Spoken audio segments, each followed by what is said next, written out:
Hello students, how are you? कैसे हैं आप सब लोग? बेटा today's we are going to start your next topic that is respiratory system. आज मैं आपके नेक्स्ट टॉपिक ले रही हूँ, वो आपका है रेस्पिरेटरी सिस्टम या श्वसन तंत्र। बेटा respiration, breathing, what is respiration और ब्रीथिंग?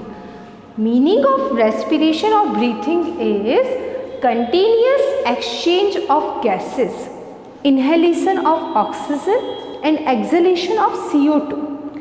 रेस्पिरेशन या श्वसन का मतलब है लगातार गैसों का आदान प्रदान, ऑक्सीजन को ग्रहण करना, CO2 को मुक्त करना, CO2 को रिलीज करना, उसे हम कहते हैं रेस्पिरेशन या श्वसन। हम 16 टाइम्स इन अ मिनट हम इनहेलेशन एक्सहेलेशन को कंप्लीट कर लेते हैं, रेस्पिरेशन कर लेते हैं। तो कभी सोचा हमने कि ये जो थाउजेंड्स ऑफ लीटर्स गैस को हम इनहेल कर रहे हैं या एक्सहेल कर रहे हैं, तो ये गैस कहाँ काम आती है, कहाँ जाती है, क्या करती है? इतनी सारी ऑक्सीजन का हम क्या करते हैं? या जो CO2 बन रही है, प्रोड्यूस हो रही है हमारी बॉडी में, वो इतनी सारी CO2 कहाँ प्रोड्यूस होती है? Respiration is the process for the inhalation or exhalation, inhalation and exhalation. By this process we inhale oxygen from the surroundings and we exhale CO2, that is called breathing। देखिए बच्चा, environment में oxygen का percentage की अगर हम बात करें तो 21% अप्रॉक्स ऑक्सीजन हमारे एनवायरनमेंट में प्रेजेंट है, ठीक है। अगर CO2 के परसेंटेज की बात करूँ मैं तो 0.04% CO2 प्रेजेंट है। अच्छा, नाइट्रोजन गैस की बात करूँ मैं तो 78% नाइट्रोजन प्रेजेंट है। But actually we are not able to fix the nitrogen, so nitrogen gas enters in our body but we are not able to fix it. The oxygen, for the receptor of the oxygen there is a structures, they are called as hemoglobins present on the red blood cells and they are able to fix the oxygen। Haemoglobins जो red blood cells पे होते हैं वो oxygen को fix करने के able होते हैं और वो ही ऑक्सीजन को फिक्स करते हैं और हमारी बॉडी में सप्लाई करते हैं। What is the use of the oxygen that we inhale, that we exhale? हम जो इनहेल कर रहे हैं ऑक्सीजन, उसका क्या यूज़ है? Why we exhale CO2? Actually in our body there are nasal chambers. क्या प्रेजेंट है? Nasal chambers and nasal passes. Nasal chambers और नासल पासेस प्रेजेंट है जिसके थ्रू एयर एंटर होती है। नॉस्ट्रिल्स से वो एंटर होगी नासोफेरिंग्स, ओरोफेरिंग्स, कभी कभी हम मुंह से भी एयर को एंटर करते हैं, है ना। तो नासोफेरिंग्स, ओरोफेरिंग्स, इनसे एयर एंटर होती है। कहते हैं कि जनरली आपको इनहेलेशन नॉस्ट्रिल से ही करना चाहिए because nostrils maintain the air temperature, they filter the air and they trap the bacteria। nostrils filter करते हैं एयर को, बैक्टीरिया को ट्रैप करते हैं। माउथ से जब आप रेस्पिरेशन करते हो, ओरल रेस्पिरेशन, तो न तो एयर फिल्टर होती है न ही बैक्टीरिया किल होते हैं, ठीक है।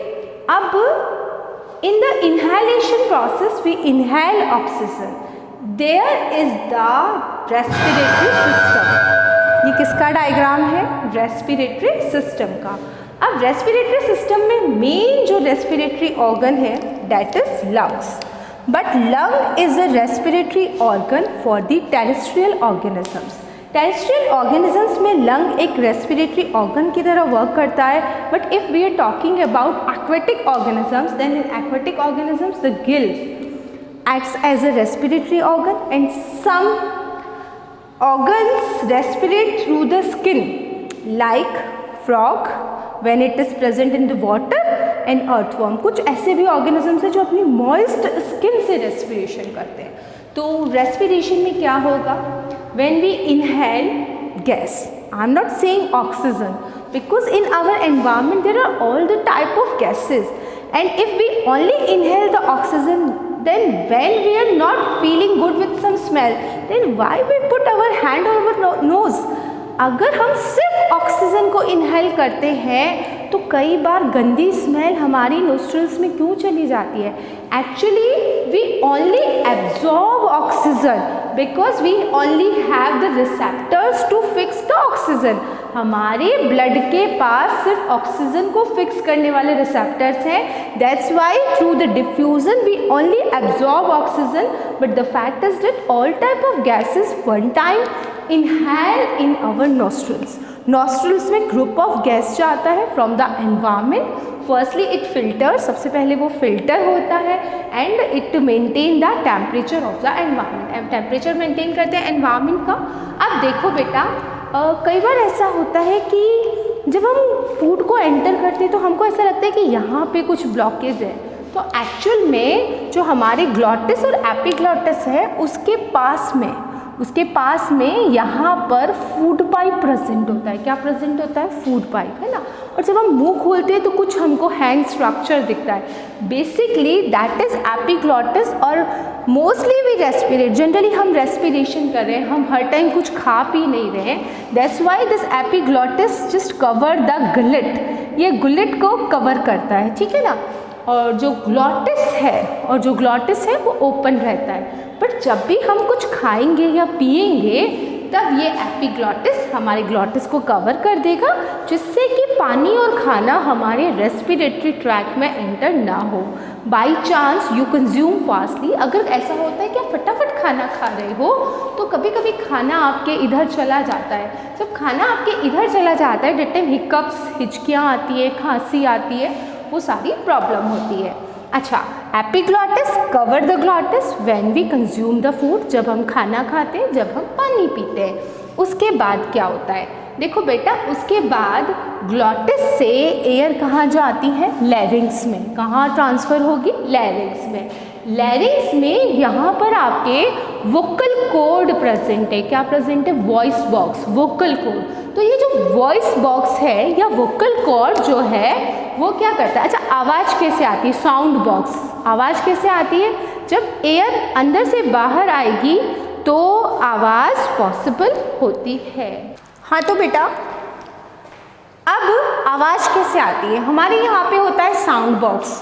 अब अंदर से एयर आती है और आपकी लिप्स, आपकी टंग, आपकी टीथ, इनमें मूवमेंट से साउंड क्रिएट होती है, वॉइस क्रिएट होती है। तो in the larynx there is a sound box that creates the voice. Okay, there is a trachea. यहाँ पे क्या होता है? ट्रैकिया, ये वाला structure. And the trachea is covered by cartilage. Trachea किससे कवर्ड होता है? कार्टिलेज से। कार्टिलेज क्या होती है? Soft bone, we can say the soft bone, जिसका थोड़ा अंदर का स्ट्रक्चर अलग होता है। When we study about the skeleton system then we discussed about this. जब हम स्केलेटन सिस्टम पढ़ेंगे तब हम इसके बारे में डिस्कस करेंगे। तो there is a trachea and there is a rings of the cartilage, and these rings of the cartilage protect the trachea by the collapsing. ये ट्रैकिया को कोलैप्स होने से प्रोटेक्ट करती है। किससे प्रोटेक्ट करती है? कोलैप्स होने से प्रोटेक्ट करती है। अब देखो बेटा, ट्रैकिया नाउ डिवाइड्स इनटू ब्रोंकीज। किस में डिवाइड होगा? ब्रोंकस में, ब्रोंकीज में। These bronchi divides into primary bronchi, secondary bronchi and tertiary bronchi. तो ब्रोंकी जो है प्राइमरी, सेकेंडरी, टर्सरी में कन्वर्ट होगी। Now tertiary bronchi opens into a bag-like structure and this bag-like structure is called as alveoli. अब ये जो bag-like structure है इसको हम क्या कहते हैं? alveoli.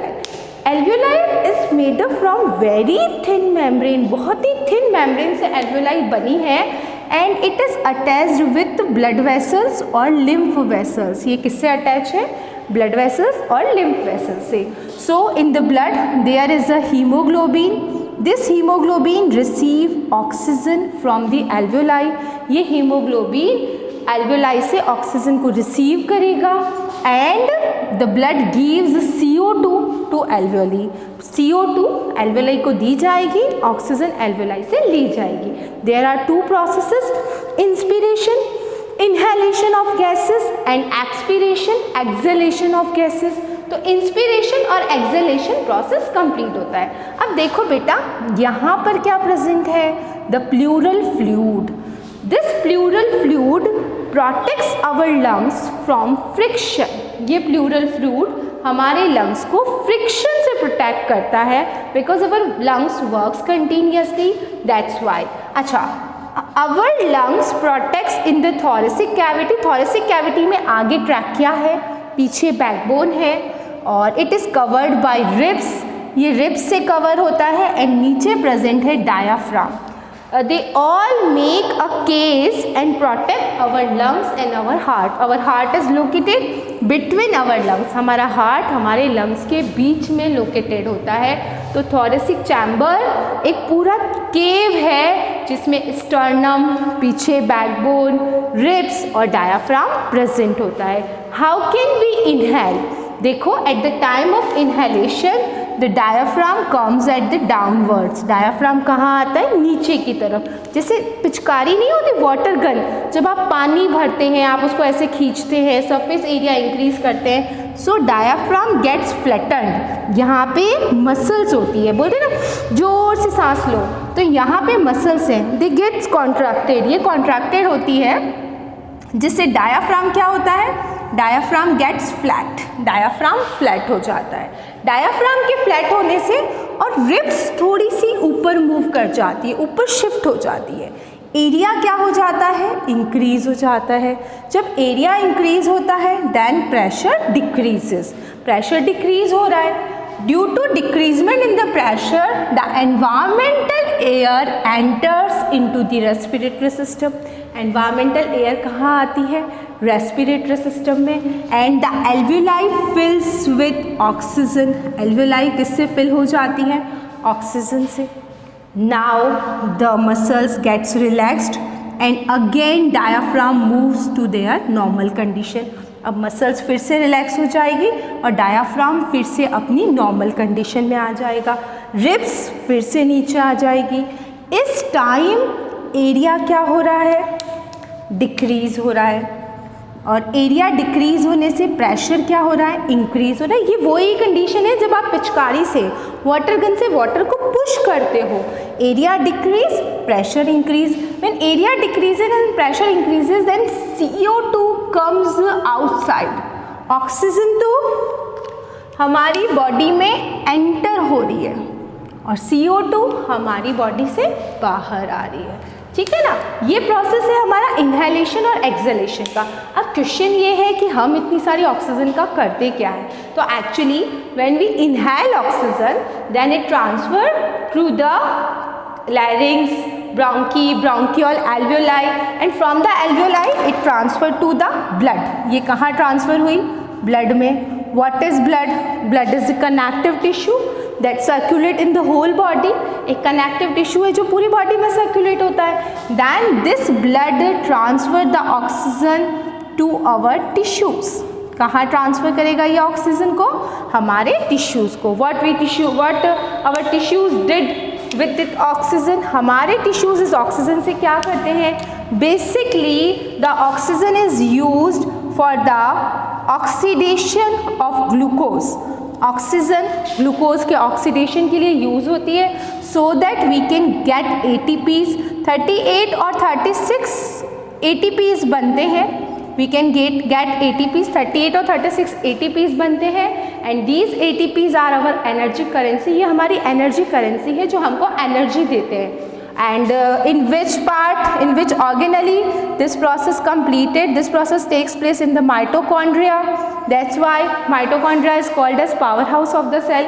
माइटोकॉन्ड्रिया में होता है ये प्रोसेस, इसीलिए हम इसको power house of the cell कहते हैं। और एक्चुअली ये जो प्रोसेस है जिसमें ग्लूकोज का ऑक्सीडेशन हो रहा है that is called as cellular respiration. इसको हम क्या कहते हैं? सेलुलर रेस्पिरेशन, जिसमें सेल्स ऑक्सीजन लेकर ग्लूकोज का ऑक्सीडेशन करती हैं, and then after the oxidation they release CO2। वो क्या रिलीज करेगी? CO2।